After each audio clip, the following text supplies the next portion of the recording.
नमस्कार, live cities के night bulletin दिन बिहार में आपका स्वागत है। आपके साथ मैं मुस्कान। खबरों की शुरुआत करेंगे, लेकिन उससे पहले एक नजर डालते हैं आज की सुर्खियों पे। बिहार में बड़े आरक्षण पर लगी रहेगी रोक, सरकार को झटका। बीजेपी प्रदेश अध्यक्ष बनने पर दिलीप जायसवाल का भव्य स्वागत। जेपी नड्डा ने दिलीप जायसवाल को वापस दिल्ली बुलाया। तेजस्वी ने क्राइम लिस्ट दिखाकर बताया बिहार में महामंगल राज। जेडीयू का पलटवार।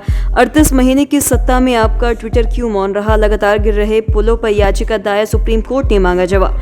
आरजेडी ऑफिस में सुनील सिंह के लिए सम्मान समारोह का आयोजन। ताने मामले पर सांसद में पप्पू यादव ने खड़े किए सवाल। तो वहीं बिहार में भीषण सड़क हादसा, ट्रक ऑटो की टक्कर में 4 की मौत। बिहार में टला रेल हादसा, 2 हिस्सों में बटी संपर्क क्रांति एक्सप्रेस। अब खबरें विस्तार से। सुप्रीम कोर्ट ने आज पटना हाई कोर्ट के उस फैसले को रोक लगाने से इनकार कर दिया जिसमें बिहार सरकार के 65% आरक्षण देने के फैसले को रद्द कर दिया गया था।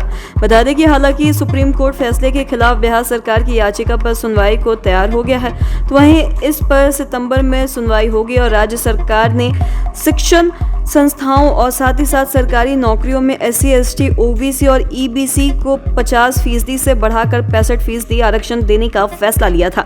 इस फैसले को पटना हाईकोर्ट में चुनौती दी गई थी, तो वहीं हाईकोर्ट ने आरक्षण बढ़ाने के फैसले को 20 जून को रद्द कर दिया था और इस फैसले के खिलाफ बिहार सरकार ने सुप्रीम कोर्ट में याचिका भी दायर की है।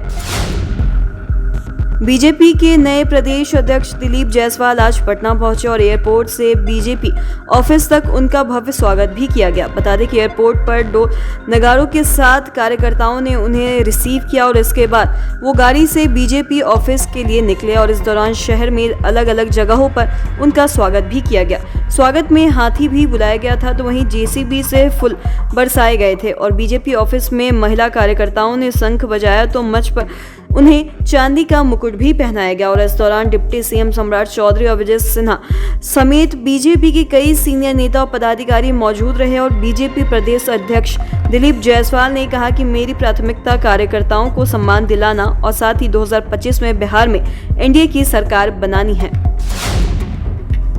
दिल्ली से पटना लौटे बिहार बीजेपी के अध्यक्ष दिलीप जायसवाल का पटना में जोरदार स्वागत हुआ। बता दें कि साथ में रोड शो भी निकला। वहीं एक बार फिर से प्रदेश भाजपा अध्यक्ष दिलीप जायसवाल दिल्ली रवाना हो गए। जायसवाल आज ही सुबह दिल्ली से पटना आए थे और दिल्ली में पार्टी के राष्ट्रीय अध्यक्ष JP नड्डा के साथ बिहार मसले पर बैठक होनी है, जिसमें जायसवाल भी शामिल होंगे और कल शाम में दिल्ली से पटना लौटेंगे। और आपको बता दें कि इससे पहले कल यानी कि रविवार को दिलीप जायसवाल ने प्रधानमंत्री नरेंद्र मोदी से मुलाकात भी की थी, जिसमें संगठन, आगामी चुनाव समेत कई मुद्दों पर चर्चा भी की थी और साथ ही रक्षा मंत्री राजनाथ सिंह से भी शिष्टाचार मुलाकात भी की थी। नेता प्रतिपक्ष तेजस्वी यादव ने बिहार में क्राइम की 53 घटनाओं का जिक्र करते हुए नीतीश भाजपा की सरकार को घेरा है। बता दें कि तेजस्वी ने सोशल मीडिया पर लिखा है और कहा कि हर जिले से आ रही चीख और गोलियों की आवाज ये है बिहार में डबल इंजन NDA का महा चौपट राज। तेजस्वी ने सोशल मीडिया पर सरकार पर निशाना भी साधा है और साथ ही तेजस्वी ने सरकार पर निशाना साधते हुए आगे लिखा है कि बिहार में चहुओर से आ रही चीखें और गोलियों की आवाज, लहू से लथपथ सड़कें और गोलियों व खून से सने अखबार दर्शा रहे हैं कि प्रदेश में महामंगल राज है और NDA के लिए मंगल राज का यही वास्तविक परिभाषा है। साथ ही आपराधिक घटनाओं की छोटी सी सूची भी दी है। बिहार की कानून व्यवस्था को लेकर नेता प्रतिपक्ष तेजस्वी यादव लगातार NDA की सरकार पर हमलावर है। बता दें कि एक बार फिर से तेजस्वी ने कुछ दिनों की 53 आपराधिक घटनाओं का जिक्र करते हुए सरकार को घेरा है और बिहार में महाजंगल राज बताया है। तो वहीं JDU ने भी पलटवार कर जवाब दिया है। बता दें कि उन्होंने पूछा कि जब 38 महीने तक आप सत्ता में थे तब भी आपराधिक घटनाएं होती थी, तब आपका ट्विटर क्यों मौन था? दरअसल तेजस्वी यादव ने ट्वीट करते हुए कहा कि हर जिले से आ रही चीख और गोलियों की आवाज यह है बिहार में डबल इंजन NDA का महा चौपट राज।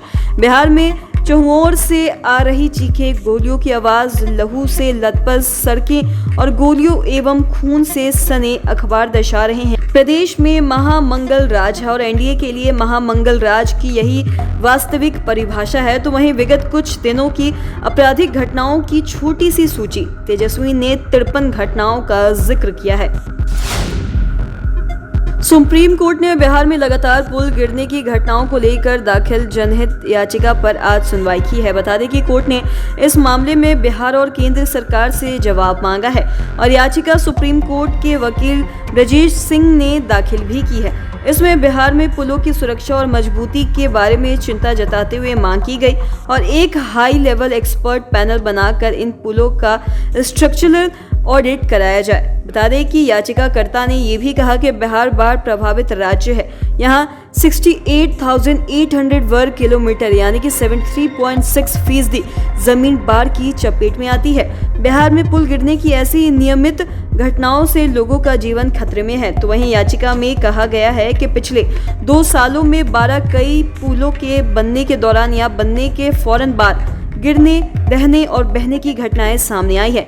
CJI DY Chandrachud, justice JB Pardiwala और साथ ही जस्टिस मनोज मिश्रा की बेंच ने याचिका पर सुनवाई कर NHAI के अलावा सड़क निर्माण विभाग के अतिरिक्त मुख्य सचिव, बिहार राज्य पुल निर्माण निगम लिमिटेड के अध्यक्ष और ग्रामीण कार्य विभाग के अतिरिक्त मुख्य सचिव को भी नोटिस जारी किया है।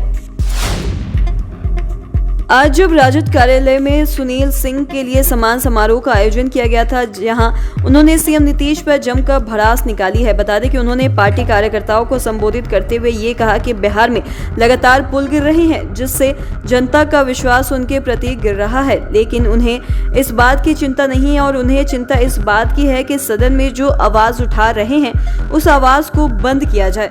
आज बिहार में कोई ऐसा ऑफिस नहीं है जहां पे रिश्वत दिए काम होता है और वहीं मृत्यु प्रमाण पत्र के लिए पैसे देने पड़ते हैं। तो वहीं बता दें कि बीजेपी के नए प्रदेश अध्यक्ष भी यह मान चुके हैं कि बिहार के अधिकारियों के DNA में रिश्वत घुस गया है। तो वहीं उन्हें इस बात की चिंता नहीं है कि इसे कैसे रोके। नई दिल्ली के ओल्ड राजेंद्र नगर के राव IAS कोचिंग सेंटर के बेसमेंट में घुसे बारिश के पानी में डूबने से 3 छात्र और छात्राओं की मौत का मुद्दा संसद में भी गूंजा। बता दें कि मृतकों में एक बिहार के औरंगाबाद की निवासी छात्रा तानिया सोनी भी थी। बता दें कि पूर्णिया के सांसद पप्पू यादव ने इस हादसे में जान गंवाने वाली तानिया के नाम का जिक्र करते हुए बिना किसी गाइडलाइन के कोचिंग सेंटर चलने और लापरवाही में ऐसी घटना घटने का आरोप लगाते हुए अपनी ओर से मांग रखी। बिहार के वैशाली जिले में भीषण सड़क हादसा हुआ है और जिसमें मौके पर ही 2 महिलाओं की मौत हो गई, जबकि 2 महिलाओं ने अस्पताल में दम तोड़ दिया।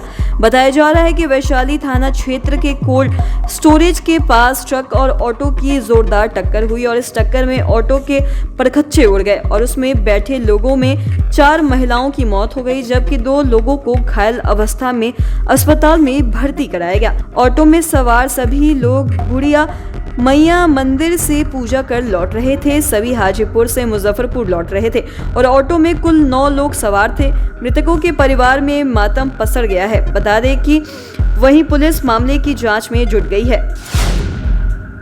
समस्तीपुर में आज बिहार संपर्क क्रांति एक्सप्रेस 2 हिस्से में बट गई। बता दें कि ट्रेन का इंजन और एक कोच पटरी पर दौड़ने लगी, बाकी कोच पीछे छूट गए। तो वहीं इंजन के बाद वाले कोच का कपलिंग टूटने से ये हादसा हुआ। हादसा समस्तीपुर मुजफ्फरपुर रेल खंड के करपुरी ग्राम पुरसा स्टेशन के बीच हुआ। बता दें कि कपलिंग टूटने से इंजन और एक बोगी करीब 100 मीटर तक आगे चली गई और इसके बाद लोको पायलट ने इमरजेंसी ब्रेक लगाकर ट्रेन रोकी और साथ ही बिहार संपर्क क्रांति एक्सप्रेस दरभंगा से नई दिल्ली जा रही थी। तो वहीं इंजन को बोगी से जोड़कर पूसा स्टेशन पर जांच के लिए रोका गया था और इस मामले की जानकारी के बाद समस्तीपुर रेलवे मंडल के DRM विनय श्रीवास्तव ने सीनियर DMI को पूरी मामले की जाँच का आदेश जारी किया है। उन्होंने कहा कि हादसा कपलिंग टूटने की वजह से हुआ है और इसके कारण करीब ट्रेन 1 घंटे से ज्यादा लेट हुई है। तो आज की इस वीडियो में इतना ही। अगर आपने अब तक हमारे चैनल को सब्सक्राइब नहीं किया तो तुरंत कर ले, साथ ही हमारे फेसबुक पेज को लाइक करें। वीडियो देखने के लिए आपका धन्यवाद।